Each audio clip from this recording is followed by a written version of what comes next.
Let's see. Okay, there we go.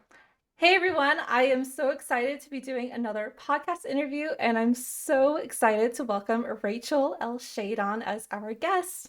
So, Rachel L. Schade was born on the first day of summer in a small town in Michigan. She attended the Ohio State University to learn how to write obnoxiously long papers, cite people who use big words, and discuss her passion, books. She has a great love for the color blue, sunshine, chocolate, and not folding her laundry. Currently, she lives in Ohio with her husband, daughter, and fur babies, and surrounds herself with books and coffee on a regular basis. So, welcome, Rachel. Thanks so much for having me. No problem. I'm just so thrilled to talk to you. We've known each other for so long through Yeah. Bookstagram. And Yes. I want to say, what was it? I think I discovered you around the time that you were about to release the third book in Silent Kingdom series. Yeah, I think that sounds right. So Uh-huh. yeah, it's been like 4 or 5 years It's then been at a this long point. It's been a time. while. Been yeah. And since then, you published so many more books. It's like crazy seeing how much you've accomplished. I can't even explain it really how I've done it. Like I can. I sat down and like broke it down, but sometimes I don't even, I'm like, how did I do that? I don't even know. Yeah, because like you were like doing like a fast release, at least like with the Cursed Empire series. And Yeah. and you did a little bit with that with this new series that we're going to be talking about. It's called The Fae of Britwild. Is that how you pronounce it? Yeah. Cool. Yeah, Yeah, so so it's been a wild ride, like just yeah, trying to get stuff out quickly. I don't know. I get into this mode of writing and drafting and pushing books out. I get excited, I guess. And like sometimes when I'm in the zone, I just churn stuff out and then I look up and stop and go, where did that come from? yeah. Well, it's amazing seeing like how much you've grown. Like your readership has grown so much in the last 4 to 5 years, and it's just amazing seeing that success. It's been wild and exciting and yeah, I still like can't believe it. Yeah. It's been Yeah. amazing though. I'm definitely really grateful for everything that's happened and Yeah. continues to happen, really. Yeah, I'm sure. All right. Well, I know I've known you for a long time. I've heard bits and pieces of your writing journey, but I can't wait for our listeners to hear. So tell us when writing started for you and what that journey's been like. Yeah, so I've honestly been writing basically like really my whole life, as long as I can remember. I actually had little like books that I made before I could even actually write or read. I would draw little pictures in them and then I'd take them to my mom and I would tell her what to write and dictate the story to her and put it together as a little book. So, my parents read to me a lot growing up. And so I just really fell in love with storytelling from that young age. And then it just kind of continued. Like I remember getting little notebooks and writing little short stories, um, you know, over the years just as a child. And then I think around the age of 10 was when I really started maybe writing more regularly, I want to say. Where I had just notebooks and notebooks full of stories, and I'd write like every day. Or when we got a family computer, I'd sit down, I'd start typing stuff up. Um, so yeah, it's been a part of me like my whole life. And so it became a dream very early on, reading other books and seeing, actually holding these physical books in my hand going, I really want to publish books someday and hold my own book and look at it and see my name on the cover. So yeah, that's been a dream for basically about as long as I can remember as well. So yeah. Wow, that's amazing. And like I can see like so many parallels between your like your journey and my journey. Like I also did little books and I did pictures. I'm not sure if I went to like my mom and I was like, "Hey, can you write this?" But like once I learned to write, I would like do writing and pictures. Oh yeah. Yeah, it was just so fun. Like, I don't know, did you ever have that issue where your parents were like, "Rachel, you're using all the copy paper or whatever?" I think it was more an issue of I was hogging the only computer when I would sit and when I type at it for hours, or Yes. even just the fact that I would go up to my room and I would just be up there for hours wanting to write, and they'd be like, "All right, it's time to do this family activity," and I would just be like upset, and be like, "You're interrupting me mid sentence." Like I'm in the middle of this epic battle or whatever when I started writing fantasy, or for a while I wrote little like mysteries inspired by, because I loved the Boxcar Children mystery Oh series. yeah. As a kid, I read those like obsessively. And then Nancy Drew too Mm. was a big influence for me. And so I went through a period where I was writing my own mysteries then too. And I had, my characters solving mysteries. And so yeah. That's so fun. Oh gosh. Like I don't think I had like the hogging the computer experience, but I definitely was on the computer a lot. Like around that age, like 10 or 11 is when I started typing my stories. And I just thought they were like, I'm gonna publish this. It's gonna be amazing. I'm gonna get a movie deal. And Yeah. Yeah, and it felt so much more official once you could type it on a computer because it looked, so real. And yeah. I've started discovering how much faster I could be typing versus writing. I didn't have to scribble stuff out when I made a mistake and then try to fit it in on the notebook page, or be like, what did I write there? I can't read it anymore. And Yeah. not so much hand cramping either. That was Yes, true. True, true. And then did you write during your teenage years as well? Yeah. I met my best friend at like age 14 and discovered that she really loved writing too. And we that was when I was really into writing fantasy at that point, and she was writing a sci-fi novel, and we Mm. started swapping chapters and sharing Aw. and giving feedback and stuff, and it was so much fun, and just sharing what we were working on. And then we started working on like a children's book together that we would write. And yeah, just all kinds of stuff like that. Had a lot of fun. um and then even in college, I didn't get to write. I slowed down for a while because you don't have as much time to write, for yourself, because you're writing papers and stuff. But I was an English major and I took creative writing classes. And so then that would be my opportunity to kind of have that creative outlet where I was either writing poetry or short stories or like snippets of like little scenes that I was, for homework. And then after I wrote a scene, I'd be like, oh, this would be really good to put in this book idea that I have whenever I can sit down and really write it. So yeah, it's pretty much every stage of my life writing has been involved. That's amazing. And like, yeah, even with doing like your English major, even if you were writing papers that you didn't want to write, at least you had that creative writing class, that outlet. So that's amazing. And when did you start writing Silent Kingdom, which to anybody who is listening, which is your debut novel, right? Yes. Yeah. So I started that one. So I think it was 2012. So here's interesting. It started as a complete failure. Let's just start. Let's say that. I started writing it as a short story, Oh. to be part of my like admission application to try. I was considering at the time getting my master's Mm. in I think just in creative writing, or something. I don't even remember now. That's how important it was apparently. So in the end it didn't matter, but yeah, I didn't get in. And at first it was really disappointing, and then I stopped and I sat down. I really looked at the story kind of, with more of a critical perspective, and I went, this was never meant to be a short story. Like, it's selling, there's too much going on here. You can't develop the world and the characters and the themes to the depth that they need to be developed in a short story. Reading it, I'm like, this is no, of course. Why would anyone think this was good? Like, the story isn't complete, really, was the issue. Hmm. And so I started thinking about it more, and I enjoyed the story. And so I just was like, you know what? I'm going to turn it into a novel. I'll show them. I'm going to make it great.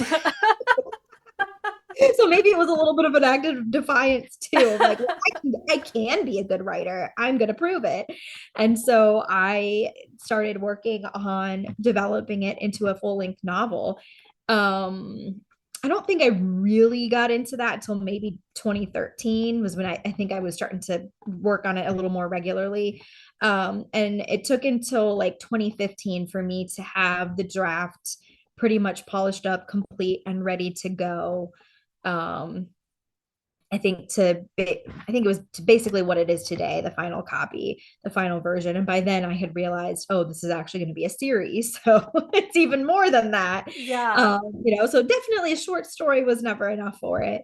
And then I don't recommend this, but I published the first time actually with a vanity press Oh. in 2016 with a different cover and everything. And it was still exciting because, it was like, look, I got this out. I got my debut out. But in 2018 was when I kind of took it back and got its second cover, probably the cover that you first saw it with the Mm-hmm. capsule in the night sky, and released it like officially as an indie author. So 2018 is what I consider like the start of my indie author career, because that's really when I took the reins and fully was like publishing on my own. And that's also when I released the second book, Forsaken Kingdom, and kind of started seeing myself actually, doing this Mm-hmm. regularly and releasing more books and finishing that series and all of that. Yeah. So I'm curious, what made you decide to go with that vanity press? Like, what was that situation like? How did you discover them? And then what was the process of you figuring out, oh wait, I want to take the reins? Yeah, so I'll be honest, it was a period of my life, it's a little bit hazy right now, so I'll try to remember as Okay. best I can. Because my not to go into the doom and gloom sad story, but my parents both passed suddenly in 2014. So when I that kind of was what pushed me really too to finish Silent Kingdom and be like, I really don't want to wait on my dreams, because my parents inspired them so much too and encouraged me in that. So 2015, then, actually finally finishing that up and then getting it out in 2016. But 2015, 2016 are a little hazy sometimes because it was a rough period of my life. Yeah. But one of the reasons is just not really knowing better. I didn't know enough about the publishing world and indie publishing to know that, like, well, technically, if a publisher is still publishing the book for you and only giving you a percentage of the royalties, you're not fully self-published. You're Mm-hmm. not putting it to Amazon yourself and getting 70% royalties. You're only getting like 20% or 5% or 10% or whatever. I don't even remember what I got. Mm-hmm. um, but actually at the time, after I graduated college, I started interning for different publishers, and most internships, especially at that time of like 2012, 2013, that I could find in publishing, they were vanity presses. I feel like that was kind of a period where they were kind of more popular and it was kind of more of a thing. And now self-publishing as we know it has really taken off, and people are like, yeah, we don't need to pay people to do this stuff. So I mean, the company offered like editing and cover design and everything. So you were paying for those services. So you're paying for the services, but it was kind of that gray area. Like you're also paying a public, like it Yeah. wasn't traditional publishing. So I actually worked for them for a while. So I didn't have to pay to get my book published since I was Oh. working for them. So that was really kind of my in, and why I was like, oh, well, if I can do this, why would I not release this book? But then after I started working like full time in childcare, I didn't have time for that job anymore. And I started being able to research indie publishing a lot more. And I just reached out to my old boss. I realized I needed to publish it with a different cover anyway, and just requested like, hey, could you like unpublish it and take it down so I can publish it Mm-hmm. myself? I mean, I owned the copyright still. It wasn't like I'd signed anything over. So it was a pretty casual situation. It wasn't like, no hard feelings or nothing like that. It just was like, oh, well, this isn't really what is going to work for me. This isn't the kind of career that I want, you know. Mm-hmm. Now that I know that I can do it all on my own, this is what I'm going to do. So, yeah. Yeah. Well, I'm glad that like you left on good terms, it sounds like. And Yeah, yeah, definitely. yeah. So that's really good. And then now you've just grown so much as an indie author. And I bet It's it's great. amazing. It's so amazing to be able to just take the reins and just do, you can have the confidence to be able to do things yourself, know, hire who you want to hire and do the marketing the way you want to market and so forth. Yeah, like being able to pick your cover designer and yeah, who you're going to work with just everything, every step of the way has been amazing. And um just being, being active on Bookstagram and being a reader myself has taught me so much about what people expect or like for book covers, for the Hmm. genre. It's like, okay, this is what fits a fantasy book cover, or specifically a YA fantasy book cover. So people look at it and know like, oh, that looks like it's YA fantasy. And it kind of helps market the book, obviously, as opposed to looking at it going, I'm not sure what the genre Yeah. is, or this isn't clear, the title's hard to read, or stuff like that. So yeah, it's been so nice to have that freedom and to um basically go at like set your own deadlines, go at your own pace, as fast or as slow as that needs to be within reason. I mean, you're still working with a team, if your cover designer is booked out so far, you sometimes are a little bit at the mercy of other people's schedules, but there's so much more freedom in what you can do when you're calling the shots. And that's something that I've realized I really enjoy because I have a lot of fun, with that. I have a lot of fun being able to brainstorm and dream up what covers I want for my books and then request them instead of, being at the mercy of whatever a publisher thinks the Yeah. cover should look like. And what if I don't like it? So Yeah. there's a lot of fun in that element and being able to have your hand in all of that because it gives you, I don't know, it gives you a creative outlet in more than one way then because you get to kind of have your hand in every aspect of your book, even like formatting. Like there are a lot of books I've formatted myself, and that's been fun, deciding like, okay, this is what I want the chapter heading to look like, or or commissioning an artist to design something for me and then using that and being like, this is what I want it to look like. um that's been a lot of fun because it feels even more like yours when even the appearance of your book, you might not have designed the cover yourself, but you kind of told your designer what you wanted and then you saw your vision come to life. That's a really cool feeling. Yeah. So I'm assuming just based off just what you've said and your experience, traditional publishing is that like off the table? You foresee yourself just going indie with your future books? For the foreseeable future, I mean, I guess the way I've seen it, just kind of watching the market currently and how things are going, if I had a really good offer from a traditional publishing company for a book and it made sense, financially and all of that, because, I'd have to weigh it and be like, okay, if I published it myself, would I still make more money in the Mm, long run? So I'd have to weigh a lot and see yeah. kind of, and also would they want me to change my book? How much control do I have over the story? Are they saying we'll publish it, but only if you make it this way? So there would definitely be some stipulations, but I wouldn't say, I guess never say never is what I'm trying to say. Right. I would be open to it, especially because I think I could see if I was one of those authors that was picked up and had a decent like advance. Hmm. I could see that offering me a lot of freedom to maybe like quit my day job and write more. But I think I would be a hybrid author where I would continue to also indie publish some books. Like if I had an idea and a book publisher said, "Oh, we want to pick up that book," I think I would still be on the side in the meantime working on my own projects and pushing those out on my own time frame. Yeah. So that's kind of what I see. I don't know if I could ever just be traditionally published just because all the book ideas I have and how often I find myself writing, I think I'd be going crazy. I'd be like, I've got 10 books lined up and I'm still waiting for the first book to be released. Yeah, yeah. Yeah. So I yeah. feel like traditional published authors, they must have to exercise so much patience as like their Yeah. first book's releasing and my second book is like I've already finished it and then the third one and then like yeah, yeah. all And then you those can't books. like talk to your fans about it. I'm already excited and starting to talk about the next book that I'm just drafting right Yeah. now. But I'm dreaming of it, thinking like, all right, I'm drafting it right now. I might not go at the same pace I used to go, so it might not be able to release until next year, maybe this year. But either way, I'm thinking in terms of months, not years. Yeah. Yeah, definitely. And you can just share that excitement rather than having to withhold information because you Yeah, have I'd be like, oh, to. keep it secret. Yeah, that's it would be so hard.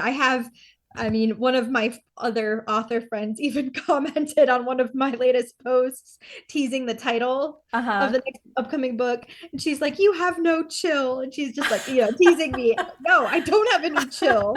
And that's kind of how I know I'd probably Yeah. be a little bit crazy with a traditional publishing deal. Like I would definitely have to have other projects going on, just Yeah. kind of stuff I could share. Yes. You like, I just can't hold it in anymore. Here you No, go. It I might get be so a while till excited. you read this, but you can get excited with me. Exactly. Like I can't help myself. I love it. I love it. Well, I can't wait to talk to you about this upcoming book and then the books that are in this series. So, this is Yeah. the Faye Wild series. So, it's got like Castle of Dusk and Shadows. And then you also have the other book, Fortress of Blood and Power. So those two are available, and then you just release or reveal the title of the Yes. next one. So Manor of Wind and Nightmares. That's so exciting. So can you tell us a little bit about? Let's see. I guess do you want to talk about the series? Do you want to talk about Castle Dusk and Shadows? It's up to you.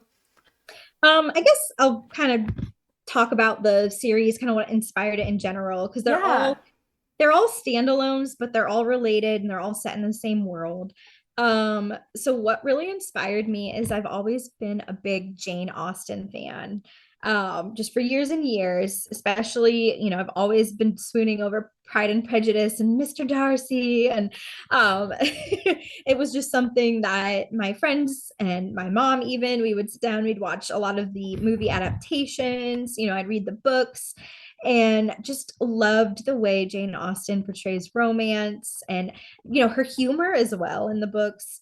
But I've always also loved fantasy, and I've read all kinds of Pride and Prejudice retellings, and they're always fun because I love the I don't know. I've never gotten tired of the whole story of like those bad first impressions that Lizzie and Darcy have of each other, and then the way that they like kind of overcome their prejudice and their pride and fall in love, and just all of that, and just like the witty banter that they have. Just I've always loved that. And so I was like, okay, what if I took that story and retold it, but retold it in a fantasy world? Like, what if I put a twist on it? And, I've kind of always liked the arranged marriage trope too. I thought, ooh, well, wouldn't that be fun? And so I decided, what if I took that and I just, played around with that and like, what could I do? Like, what kind of romance could I write? And then I kind of took it a step further. I don't know exactly when I was inspired to make it like kind of that gothic feel. Um, but I was like, wow, this sounds like a lot of fun Yeah. because it's like all these interesting concepts. And I've never seen it done before in this way, but it's also familiar. So even though like the gothic element makes it feel a little bit creepy and maybe dark, there's the Pride and Prejudice element that keeps it feeling comforting and cozy and nostalgic. Like I've had readers that even reviewed it and said like it felt like a comfort read, Mm. I think it was a comfort book to write too, because it's so many of my favorite things. So I thought about that, and once I was inspired to write about Pride and Prejudice, I thought, well, why couldn't I do a whole series of all of her books, or at least most of them, depending on how I'm inspired and how it goes. And so I just kept thinking, like I could have it in the same world, and but each one is a different couple and their romance, and what could I do with that? Like that could be so cool, because you get Jane Austen and you get like the Regency era women, and like their etiquette and everything, but then they're thrown into this crazy, like kind of darkly violent, a little bit scary fey world, but then they fall in love and it's so swoony, and there's these moments for the heroes to be so gallant and protective because there's all these dangers. And oh, there we go. Gothic. The reason why got the Gothic element, I think the main reason I would say that came into play was really my love of Jane Eyre too. There we go. I was like, why did I I was think I of was that thinking originally? That that. was why. Yes, Jane Eyre, because of the whole like it's like, oh, his wife is living in that that kind of element and stuff. So yeah, I was inspired by that a little bit too. And that's kind of where the idea of like Castle of Dusk and Shadows, because I'm like, oh, I want my Elizabeth to be in like this castle that's got these secrets, and it's a little bit creepy, and she's exploring it, and trying to find all of this. And it's like, oh, does her husband have this awful secret? And she thinks he's this arrogant, awful person, so she just hates him anyway. And then, obviously, everybody who's familiar with the story of Pride and Prejudice, she starts to realize, oh, I'm very wrong about him. Yes. So, yeah, it was a lot of fun to write, because she thinks she knows so much, and she's I wanted to keep that wit that Elizabeth Bennet has, and that banter. And like there were moments where it's still kind of a heavy novel, and that it's like a fantasy, and there's life or death situations, but there are moments I was like, okay, this is kind of hilarious writing this, some of the banter and stuff. So, which Yeah. was so fun, and that's kind of what you want, like a book that's still like even when it feels a little heavy and dark, it still feels light. Yeah. Like your readers are saying it was a comfort read for them. Yes, yeah. And I feel like that's kind of how Fortress of Blood and Power also came about. It definitely has some elements where I'm like, oh, this is pretty creepy. But I really wanted, I mean, with like my Silent Kingdom series, even like sometimes I have villains that are very like dark, or moments that are very heavy. But I like to write that because I like to then take my characters to those moments where there's lots of hope, and like and kind of see them persevere through that to get to like that moment of hope or victory or happily ever after, what have you.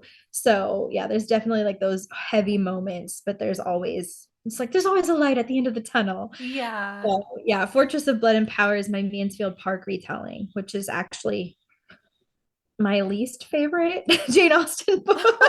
Oh.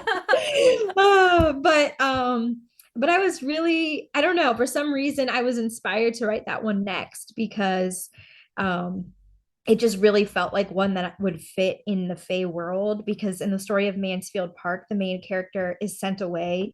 And in her story, her family she has too many siblings, and her family is too poor to really like take care of her. And so she's sent away to live with extended family, and falls in love with her cousin, which is one reason why it's not my favorite.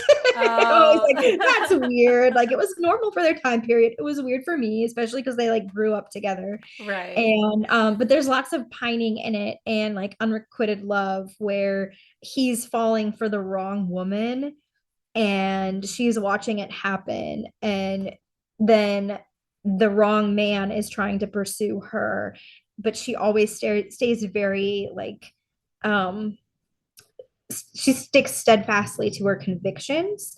So that was something that I admired in her. And I just felt like, I could really see this translating in a really interesting way into a fantasy novel where she has a lot of power, and she's magical.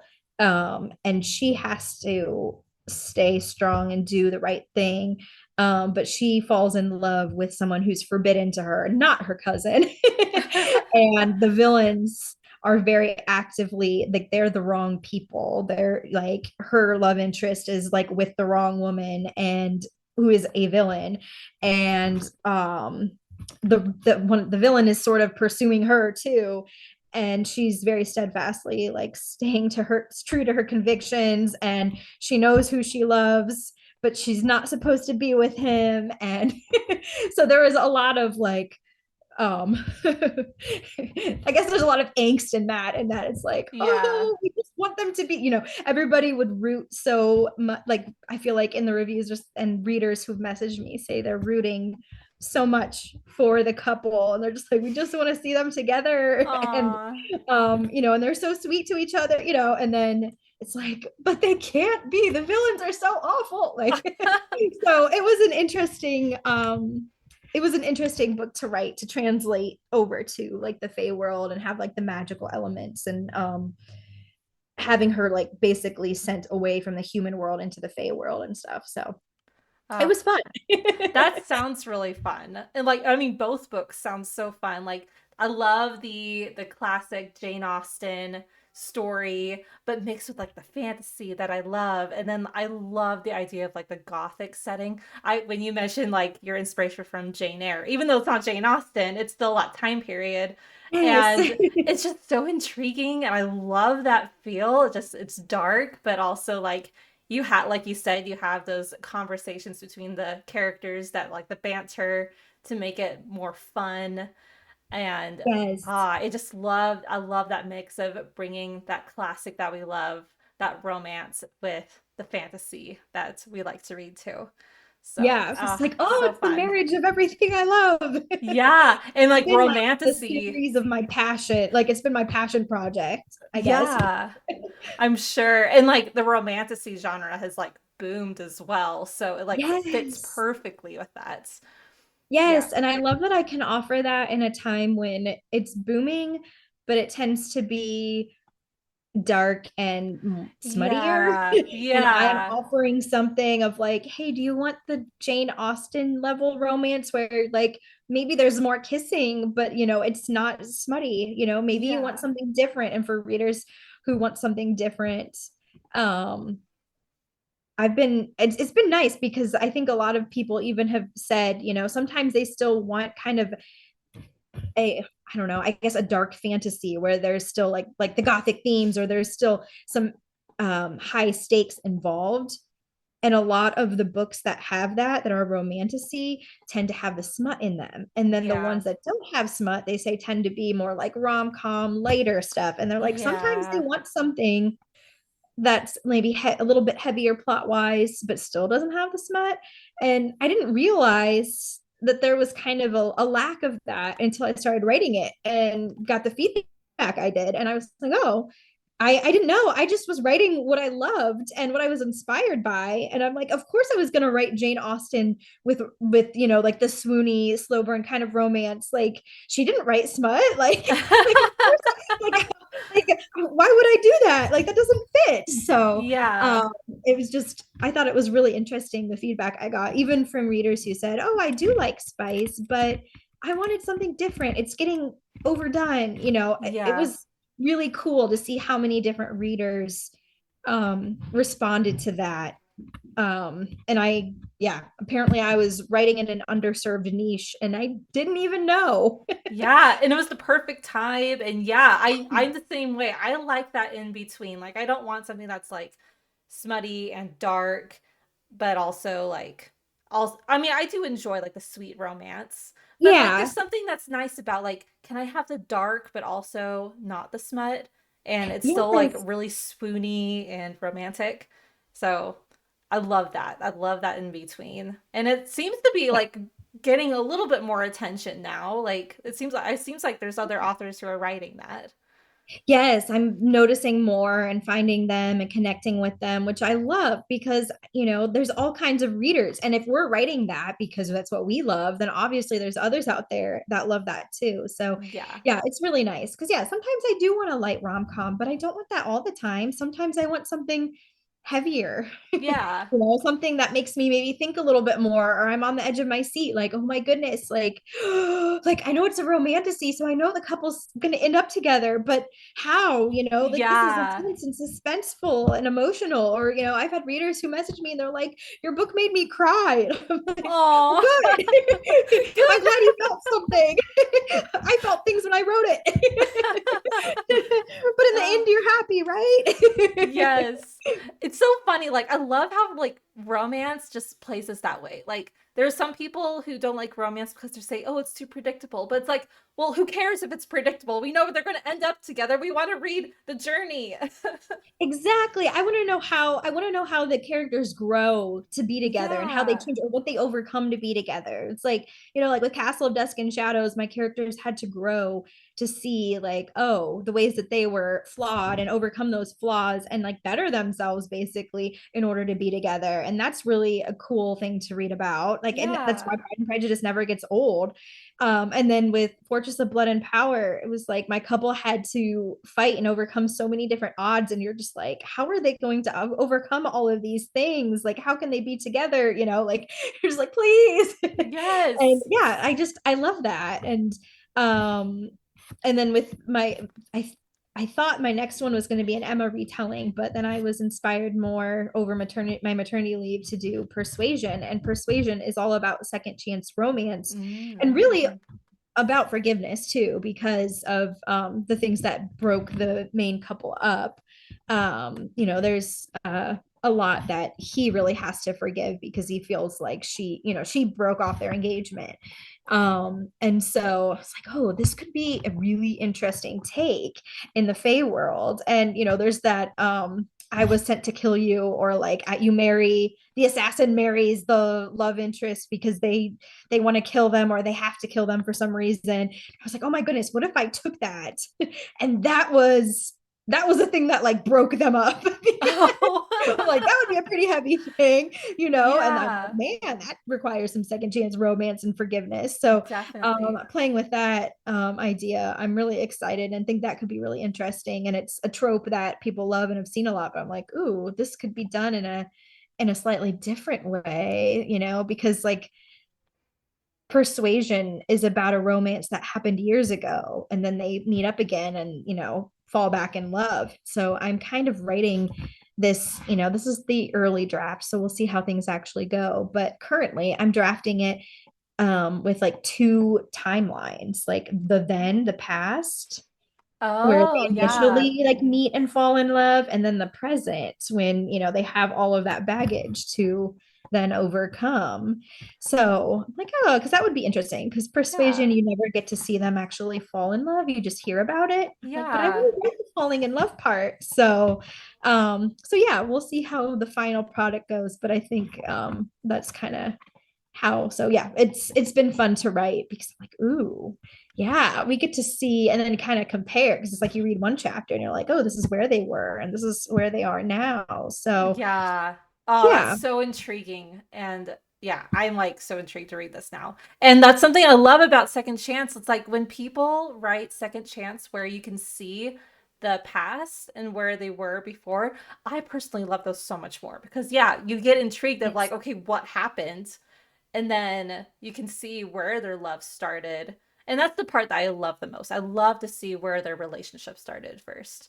Yes, like Um, what caused them to actually fall in love. Yeah, sometimes when I read second chance romance, if you don't get to see that, I'm like, oh, it's not as satisfying to me because they already have the relationship and you're just seeing them like be a little bitter and then overcome it and get back together. I'm like, no, no, no. I want to see them fall in love.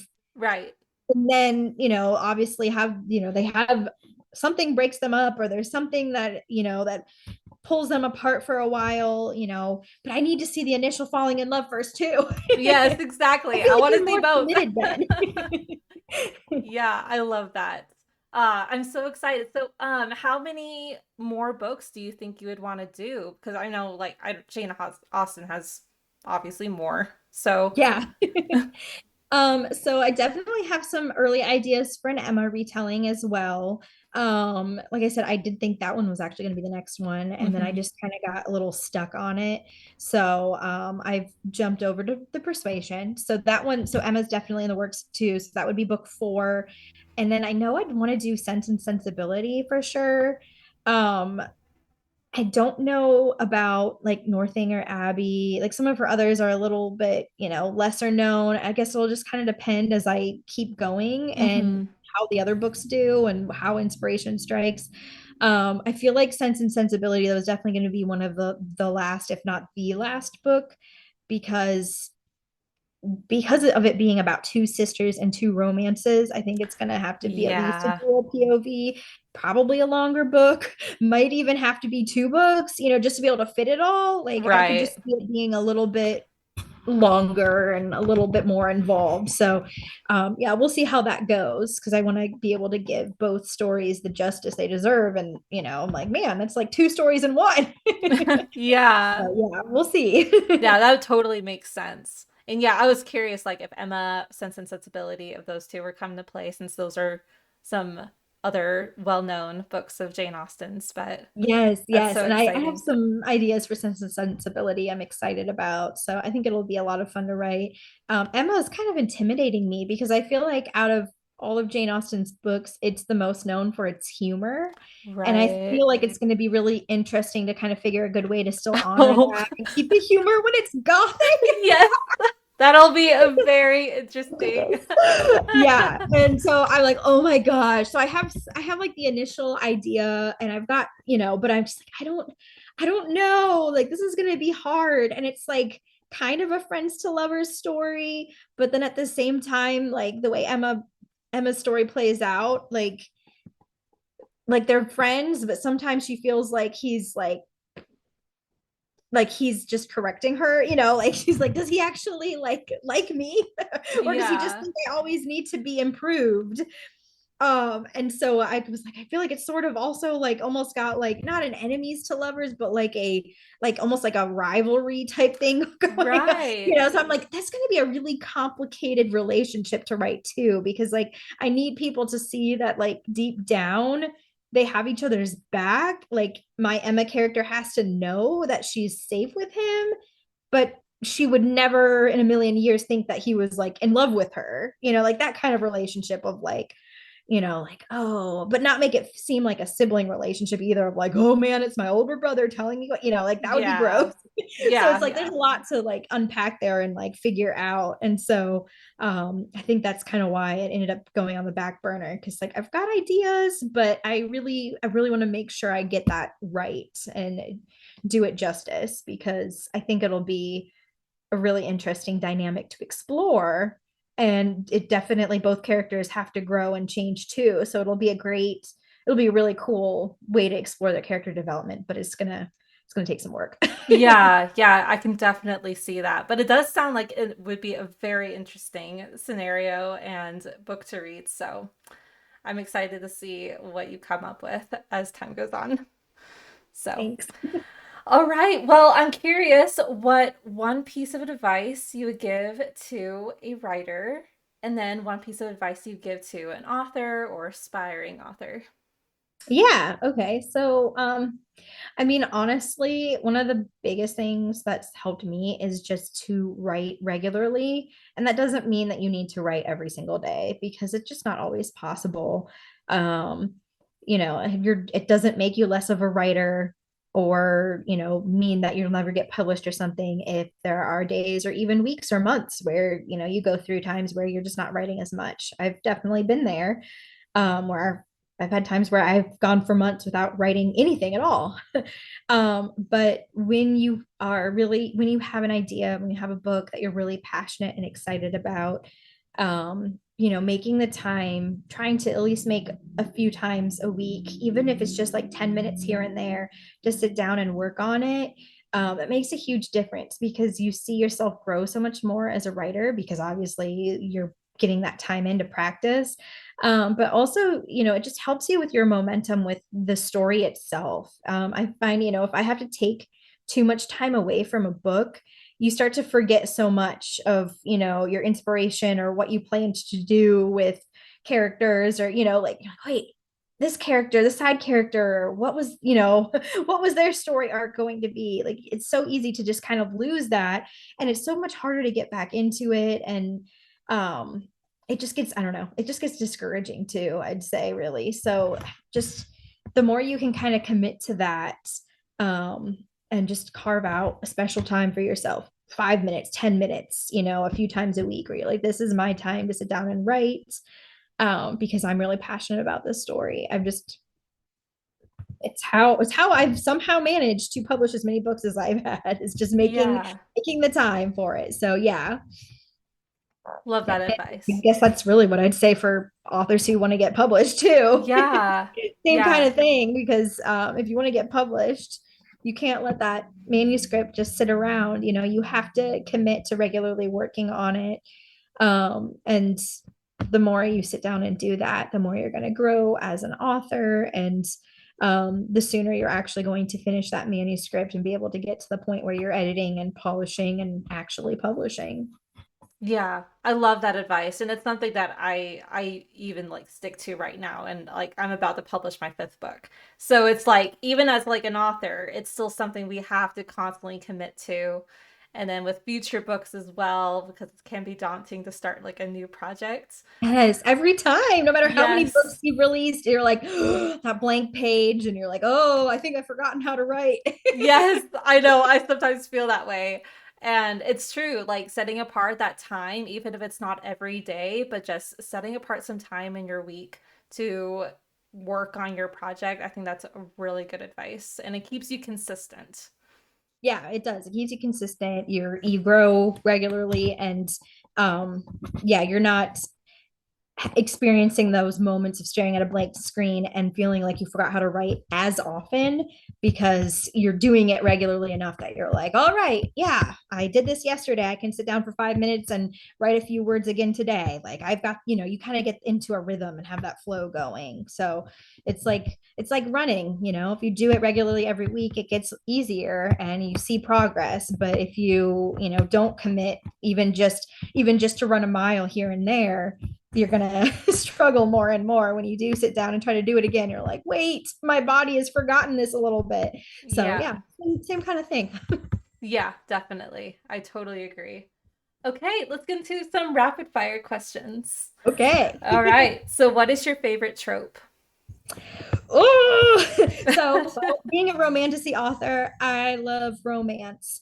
So really, I'd say I pretty much love all the romantic tropes, but that's kind of a cop out answer. So I'm going to say forced proximity, because I feel like Oh, that's always interesting, whether they're friends who don't want to admit feelings yet, or they're, like enemies, like Lizzie and Darcy being forced to marry each other, any situation, or forbidden love, any of that, interesting things happen and maybe love confessions happen.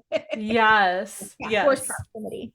Love forced proximity. You're right. Like, it seems like all the romance tropes can kind of fit into forced Yes. proximity. Yes. So yeah. So I'm still sort of cheating a little with that answer, but ha. I love it. I love it. Some people can say the same thing about slow burn. It's like slow burn could be Yes. any of them too. So, Yeah, yeah. exactly. It's true. You can put slow burn in any of them, but it's always a good trope. Yes, love it. What is your favorite writing beverage or snack?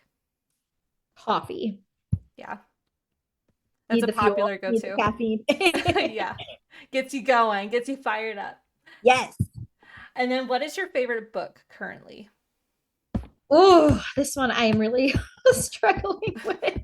Um, so I'm going to say, I'm going to say this is a series, I guess. I don't know if that can kind of count, but it is one connected story. I'm going to say the Lunar Chronicles, because that's like my comfort read. And I've been going Ah, through a reread of those and I just love them. And hey, it's also a retelling that's like a fantasy and sci fi mashup of, so I'm like, hey, I'm doing romantic retellings. Like it's near and dear to my heart. So there you go. love Lunar Chronicles. Ah, such a good series. That's the series that like inspired me to just pick up writing and That's to awesome. just That makes it like, extra special. Like, yeah, just yeah, the characters, the fantasy sci-fi mix.